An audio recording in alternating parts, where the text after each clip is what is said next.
Breaking news చూస్తున్నారు. Iran supreme leader ఆయతుల్లా ఖమైనీ వెంటనే రాజీనామా చేయాలి అంటూ కూడా ఇరాన్ అంతటా కూడా డిమాండ్ వినిపిస్తున్నట్టు వార్తలు బయటకు వస్తున్నాయి. అయితే ఇజ్రాయెల్ ఇంకా ఇరాన్ మధ్య జరుగుతున్న కాన్ఫ్లిక్ట్ నడుమ ఇప్పుడు ప్రజెంట్ ఇరాన్ క్రౌన్ ప్రిన్స్ ఖచ్చితంగా ఇరాన్ సుప్రీం లీడర్ రాజీనామా చేయాలంటూ కూడా ఆయన డిమాండ్ చేస్తున్నారు. సో రాజీనామా చేయాలంటూ కూడా ఇప్పటికే ఇరాన్ సుప్రీం లీడర్ పైన కూడా ఒత్తిడి కూడా పెరుగుతున్నట్టు వార్తలు వస్తున్నాయి. అయితే ప్రజెంట్ రహస్య ప్రాంతంలోకి అంటే ఏదైతే కాన్ఫ్లిక్ట్ జరుగుతుందో ఇప్పటికే ఖమైనీని చంపేస్తామంటూ కూడా ఇప్పటికే అమెరికా ఇంకా ఇజ్రాయెల్ కూడా చెప్తుంది. సో ఈ నేపథ్యంలో ఖమైనీ ఒక సీక్రెట్ బంకర్లోకి వెళ్ళిపోయారు అనే సమాచారం వస్తుంది. అయితే ఖమైనీ రాజీనామా చేయాలి అంటూ కూడా క్రౌన్ ప్రిన్స్ రజా పహ్లావి డిమాండ్ చేస్తున్నారు. అయితే క్రౌన్ ప్రిన్స్ రజా ఇప్పటికే ఇరాన్ అతన్ని బహిష్కరించింది.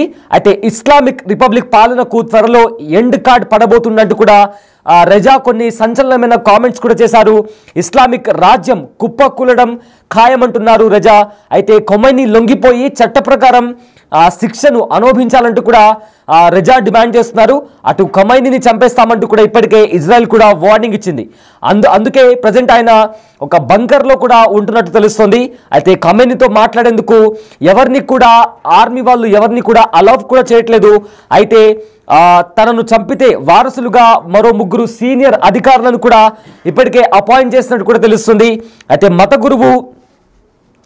గురువులు ఉన్నట్లు కూడా అంటే ఒకవేళ ఖమైనీని చంపిన తర్వాత ఆ స్థానంలో ఎవరు రావాలి అనే క్వశ్చన్ వచ్చినప్పుడు కూడా ఆయన చనిపోయిన తర్వాత ఒక మత గురువులను ముగ్గురిని కూడా అపాయింట్ చేసినట్లు ఇప్పటికే సమాచారం వస్తుంది. అయితే ఇరాన్ ఇంకా ఇజ్రాయెల్ మధ్య జరుగుతున్న కాన్ఫ్లిక్ట్లో ఇరాన్లో కూడా కొన్ని సమస్యలు వస్తున్నాయి. అందులో ఒకటి తక్షణమే ఇరాన్ సుప్రీం లీడర్ ఖమైనీ రాజీనామా చేయాలని క్రౌన్ ప్రిన్స్ రజా డిమాండ్ చేస్తున్నారు. అండ్ ఆల్సో ఒకవేళ రాజీనామా చేసి లొంగిపోతే చట్టపరంగా శిక్ష అనుభవిస్తే చాలు అంటూ కూడా ఆయన కొన్ని కామెంట్స్ చేశారు. అంతేకాకుండా అయితే ఇస్లామిక్ లీగ్ ఉందో అది ఖచ్చితంగా దానికి ఎండ్ కార్డ్ ఇస్లామిక్ రిపబ్లిక్ పాలనకు త్వరలోనే ఎండ్ కార్డ్ పడబోతున్నట్టు కూడా ఆయన కొన్ని సంచలనమైన కామెంట్స్ చేశారు. అయితే ఇప్పటికే రజాను ఇరాన్ బహిష్కరించింది, బ్యాన్ చేసింది.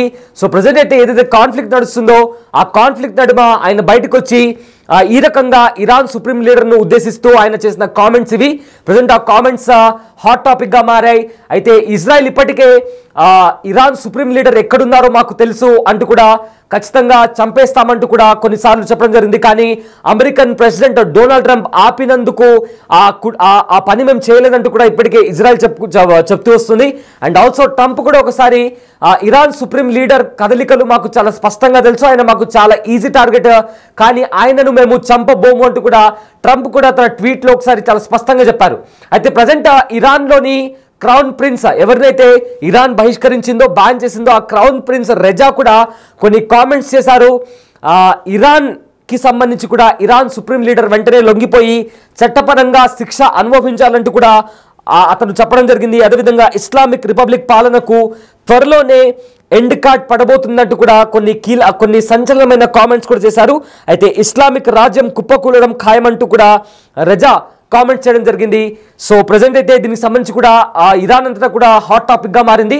అయితే ఇంకొక వార్త చక్కర్లు కొడుతుంది. అదేంటంటే ఇప్పటికే రీసెంట్గా కొద్ది నిమిషాల ముందు ఇజ్రాయెల్ కూడా ఈ ఏదైతే యుద్ధం జరుగుతుందో దాన్ని ఆపేద్దామంటూ కూడా ఒక సందేశాన్ని ఇరాన్కు పంపించింది. కానీ అందుకు ఇరాన్ ఇంకా స్పందించిందా లేదా అనే దానికి సంబంధించి కూడా ఎలాంటి క్లారిటీ అయితే రాలేదు. కానీ ఏదైతే సందేశం ఇజ్రాయెల్ పంపించిందో దాన్ని ఇరాన్ నిరాకరిస్తుంది అంటూ కూడా కొంతమంది నిపుణులు కూడా చెప్తున్నారు. ఎందుకంటే ఇప్పటికే 2 చోట్ల తీవ్ర నష్టం జరిగింది. దీనికి కొన్ని దేశాలు కూడా శాంతి మార్గం ఎన్నుకోవాలి, వెంటనే డీఎస్కలేషన్ జరగాలంటూ కూడా యుఎన్ కూడా ప్రకటించింది. యుఎన్తో పాటు ఇతర దేశాలు కూడా కొన్ని దేశాలు ప్రకటించాయి. సో దీంతో ఇజ్రాయెల్ కాస్త వెనక్కి తగ్గి యుద్ధం ఆపేద్దాం అంటూ కూడా ఒక సందేశాన్ని ఇరాన్కు పంపించినట్టు తెలుస్తుంది. సో ఇరాన్ దానికి ఓకే చెబుతుందా లేదా, లేక ఇలాంటి దాడులు కంటిన్యూ అవుతూనే ఉంటాయా అనేది కూడా ఇప్పుడు ఒక పెద్ద క్వశ్చన్ మార్క్. ఎందుకంటే ఇప్పటికే అమెరికన్ మిలిటరీ బేస్ పైన ఇరాన్ దాడి చేసినట్టు ఇప్పటికే ఇరాన్ కూడా క్లెయిమ్ చేసింది. సో వన్స్ మా పైన దాడి చేస్తే ఖచ్చితంగా చరిత్రలో కని విని ఎరుగని రీతిలో మీ పైన దాడికి దిగుతామంటూ ఇప్పటికే అమెరికా వార్నింగ్ ఇచ్చింది. సో ఒకవైపేమో ఇజ్రాయెల్ ఆ యుద్ధాన్ని ఆపేద్దామంటూ కూడా ఒక సందేశాన్ని పంపించింది అనే చర్చ నడుస్తుంది, ఒక వార్త చక్కర్లు కొడుతుంది. దానికి ఇరాన్ ఒప్పుకుంటుందా లేదా? ఇరాన్ అయితే ఒప్పుకోదంటూ కూడా చాలా మంది చెప్తున్నారు. అదేవిధంగా అమెరికా పైన కూడా ఖచ్చితంగా ప్రతీకారం తీసుకుంటామంటూ కూడా ఇరాన్ చెప్పుకొస్తుంది. సో ఇప్పటికే Russia, China, north Korea, America ఏదైతే దాడి చేస్తుందో ఆ దాడిని తీవ్రంగా ఖండించాయి. సో ఫర్దర్గా రాబోయే రోజులు ఎలా మారబోతున్నాయి, ఎంత క్రూషియల్గా మారబోతున్నాయి, ఏ రకంగా అమెరికా కావచ్చు, ఇరాన్ కావచ్చు, ఇజ్రాయెల్ ఈ మూడు ఎలాంటి దారులను ఎంచుకుంటాయి, అండ్ ఒకవేళ ఇరాన్ ఈ యుద్ధాన్ని కంటిన్యూ చేస్తే రష్యా, చైనా, నార్త్ కొరియా పాత్ర ఏ రకంగా ఉండబోతుంది అనేది కూడా ఇప్పుడు ఒక పెద్ద సస్పెన్స్గా మారింది. అండ్ ఆల్సో ఇవాళ అమెరికా మిలిటరీ పైన కూడా దాడి జరిగినట్లు కూడా వార్తలు వస్తున్నాయి. ఫర్దర్గా కూడా ఖచ్చితంగా సిరియా, ఇరాక్లో ఉన్న అమెరికా మిలిటరీ స్థావరాలపైన దాడి చేస్తామంటూ కూడా ఇప్పటికే ఇరాన్ ప్రకటించింది. అండ్ ఆల్సో ఇవాళ ఇజ్రాయెల్ పైన 15 బాలిస్టిక్ మిజైల్స్ని కూడా ప్రయోగించింది. అదేవిధంగా ఇజ్రాయెల్ కూడా ఇరాన్ పైన భీకర దాడులు చేసింది. ముఖ్యంగా బాలిస్టిక్ మిసైల్స్ని తయారు చేసే కేంద్రం పైన కూడా ఇజ్రాయెల్ దాడులు చేసింది, యుద్ధ విమానాలతో దాడి చేసింది. ఇప్పటికే 1000 పైగా ఇరానియన్లు చనిపోయారంటూ కూడా ఇరాన్ అధికారికంగా ప్రకటించింది. అండ్ ఆల్సో ఇజ్రాయెల్కి సంబంధించి కూడా ఇజ్రాయెల్లోని కొన్ని ప్రధాన నగరాల్లో జెరూసలేం కావచ్చు, టెల్ అవీవ్, అదేవిధంగా కొన్ని టెక్ కంపెనీస్, మైక్రోసాఫ్ట్ లాంటి టెక్ కంపెనీస్ కూడా దారుణాతిదారుణమైన రీతిలో కూడా ధ్వంసమయ్యాయంటూ కూడా ఇప్పటికే ఇజ్రాయెల్ కూడా క్లెయిమ్ చేస్తుంది. సో ఫర్దర్గా ఈ కాన్ఫ్లిక్ట్ ఎంత దూరం వెళ్తుంది, ఒకవేళ అమెరికా పైన దాడి చేసిన తర్వాత అమెరికా ఇజ్రాయెల్ పైకి నేరుగా మిలిటరీ ఆపరేషన్ స్టార్ట్ చేస్తే ఏవైతే ఇతర దేశాలు ఉన్నాయో ఇప్పటికే యెమెన్ పూర్తిగా సపోర్ట్ ఇస్తుంది. ఇక చైనా, నార్త్ కొరియా, అదేవిధంగా రష్యా ఎలా స్పందిస్తాయనేది కూడా ఇప్పుడు ఒక పెద్ద క్వశ్చన్ మార్క్లా మారింది.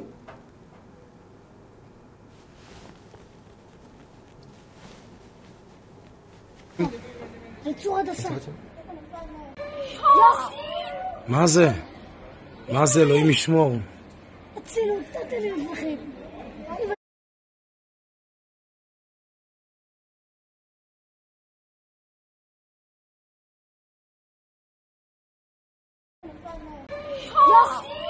מה זה?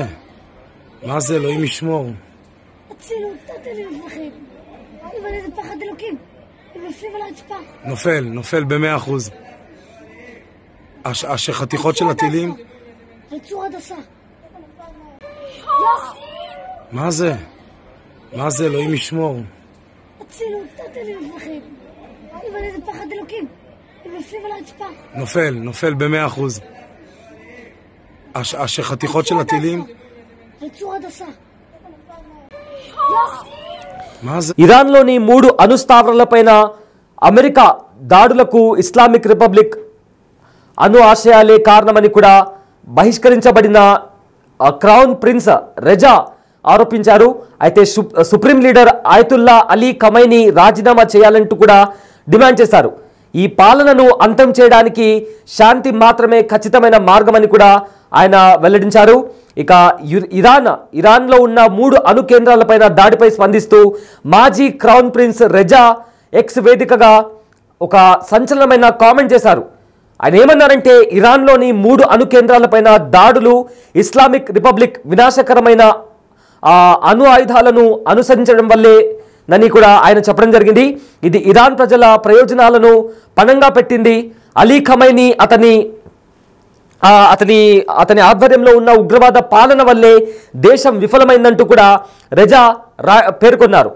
అండ్ ఆల్సో ఖమైనీ వెంటనే రాజీనామా చేయాలంటూ కూడా రెజా డిమాండ్ చేయడం జరిగింది.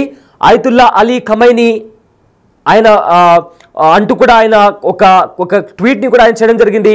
సో ఆయనని ఉద్దేశిస్తూ కూడా రెజా కొన్ని కీ కామెంట్స్ చేశారు.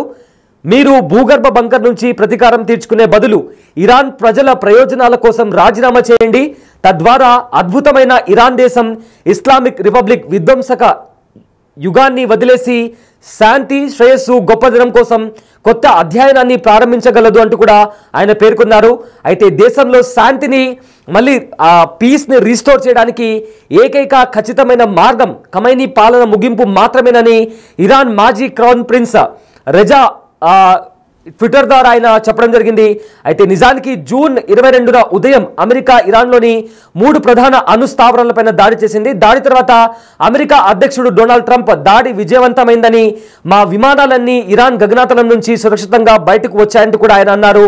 ఇంతలో ఇరాన్ ఈ దాడులకు ప్రతిస్పందిస్తూ ఇజ్రాయెల్ ఆర్థిక రాజధాని టెల్ అవీవ్ అదేవిధంగా హైఫాతో సహా 10 ఇజ్రాయెల్ నగరాలను లక్ష్యంగా చేసుకుని మిజైల్స్తో దాడులు ప్రారంభించింది.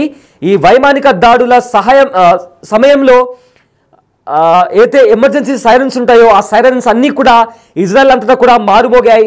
ఇది పౌరులలో ఇది వినగానే అక్కడ ఉండే పౌరులు కూడా భయంతో పరుగులు తీశారు. ఈ పౌరులలో ఇక్కడ ఎవరైతే అక్కడ ఉన్నారో అక్కడ సిటిజన్స్ వాళ్ళందరూ కూడా భయంతో పరుగులు పెట్టారు. అయితే ఇలాంటి టెన్షన్ వాతావరణంలో ఇజ్రాయెల్ తన గగనతలాన్ని మూసివేసింది. ఇరాన్ తమ దాడులను తీవ్రతరం చేసిన తర్వాత గగనతలాన్ని మూసివేసినట్లు కూడా ఇజ్రాయెల్ విమానాశ్రయ అథారిటీ ఒక ప్రకటన జారీ చేసింది. ఇజ్రాయెల్కు చెందిన పలు విమాన సంస్థలు తమ విమాన సర్వీసులను కూడా నిలిపివేస్తున్నట్లు ప్రకటించాయి. అయితే ప్రజెంట్ అయితే ఇరాన్లో ఎవరైతే ఇరాన్ ఎక్స్ క్రౌన్ ప్రిన్స్ ఉన్నారో అతను ఖమైనీ వెంటనే రాజీనామా చేయాలి అండ్ ఖమైనీ పరిపాలన అంతం అవ్వాలంటూ కూడా కొన్ని హాట్ కామెంట్స్ చేశారు. దీంతో రాబోయే రోజుల్లో ఇరాన్ అమెరికాతో అదేవిధంగా ఇజ్రాయెల్తో ఎలా ముందుకు వెళ్ళబోతుంది అనేది కూడా ఇప్పుడు ఒక పెద్ద క్వశ్చన్ మార్క్లా మారింది.